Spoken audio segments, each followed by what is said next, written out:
Welcome to Better Living. Welcome back to Better Living. I'm here with Teresa from the Ohio Department of Transportation. We're in full swing with the construction season. There are orange barrels all over the place. I drove in a different way this morning, and yeah, I was like, oh, I thought the construction was over on this road. It's not. And they're all over the place, aren't they? Yeah, and it is just the beginning. And what we need to know is that a lot of these projects, they are just starting, kicking up into gear, and there is more yet to come. And especially on a lot of our major projects. Today, as many of you know, that McCord Road, that has closed. At least the northbound side, and in May 1st, that's when we're going to begin to close the southbound side. So there's a lot of work going on in that area, impacting a lot of people. Find an alternate route out there, that's for sure. Yes, yes, yes. And there's our I-475 project as well. We've got so much work going on, and that's why I'm glad I'm here to talk. I've had to find an alternate route because I use that 475 to from Airport Road to 475 South, I guess is the way. I use that a lot. Well, I can't use that anymore because it's closed right now. That is correct. Yes. So I've had to find a different way to go. Yep. Let's talk about the I-75 information, because that is a big stretch of road, and it's one that impacts a lot of people. You guys have all of that information on your website. Kind of give us an update. Yes, we do.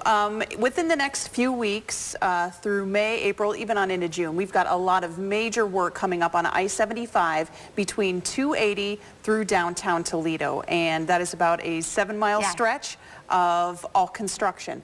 So right in the heart of downtown. So that's going to impact a lot of people. And what we've done is we've set up our website, which has email updates for those viewers who might be available or want to check out this information online. You can see that there's an area to sign up. When we have updates on the project, we are going to be sending those via email so that you can know the latest information, because as I know you know, construction information changes. If there's rain, the project could be delayed. A closure could be delayed. And in fact, one of our major closures on Phillips Avenue was recently pushed back till April 9th. So access from Phillips to northbound I-75 is going to be closing within by April 9th as scheduled. And so those updates, when you get them on our website, those will be issued to you. We also have ogo.com. But know that then also the next coming months, the ramp from Phillips Avenue to southbound 75, I'm sorry, the ramps from southbound 75 and from northbound to Phillips Avenue, those are going to be closing within the next several months, And I think that's the biggest thing I think about this construction season, from what you told me. Instead of it just being, okay, there's orange barrels up, we're going to have to slow down, we're going to one lane, or whatever the case may be, so it's going to be backed up. There's a lot of closures. There's going to be a lot of ramp closures over the next couple months, and that, instead of slowing you down, that really can impede you if you don't know ahead of time. Yeah, if you're not aware of it, and that's why we want to get all of this information out. Everyone's like, how hard is your job, Teresa, to get to, you know, to hear everybody talk about the construction? Well, it's a good thing, and we're repairing our roads, and that's our job, is to repair the roads, and so that's what we are doing. And the fact that we have so much work going on, it's a very good thing. However, getting through the construction, it's never that easy. So we just want everybody to have as much advanced information as possible, and when they do that, they can make decisions, and if they want to go completely around an area, they can. Some people don't mind waiting in the construction, others want to go around and keep moving. Well, you can always find those options, find the detours, find alternate routes if you know that these closures are coming in advance, because there's nothing like, especially like we learned at Springfield High School, everybody's trying to drop off their kids, but with this closure, it makes things more of a challenge. The best advice, allow yourself extra time and be patient through the season. It's not going to do you any good to get angry or to sit and fume about the fact that you're going to be late, because you can't change it, and it just brings the blood pressure up. I think sometimes you guys have a no-win situation. You're in a no-win situation because we complain if the roads aren't taken care of, and if there's potholes, or if the roads are broken down, but then we complain about having to set through construction too. So I think you do a great job of letting us know, and that's really about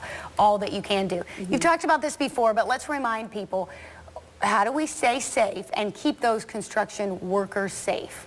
One of the biggest things, of course, everybody knows, avoid distractions. That is the best thing you can do. When you're driving your car, just drive. And what we're saying and what we're kind of promoting this year is don't be that driver. Don't be the one to take your eyes off the road. Don't be the one to speed through those construction zones. Pay attention to what you're doing and know that things are going to be changing throughout Northwest Ohio. We see so many things on our traffic cameras showing drivers making irrational decisions. And I'm sure each and every single person at home has seen drivers making very bad decisions, you know, drinking their coffee while they're on the phone.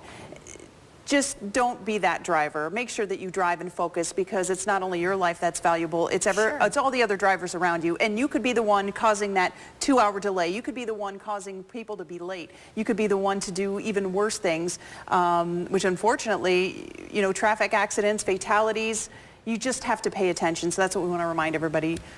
Just be careful out there. And remember, we need to be careful, but we're also surrounded by a ton of metal when we're sitting in our cars, and every time I drive by those construction workers, I think, oh my gosh, I couldn't do it, because I've been the one doing that live shot from the side of the road when I was, you know, a reporter, and that is nerve-wracking to be hearing people whizzing by you. So I certainly commend them for what they do.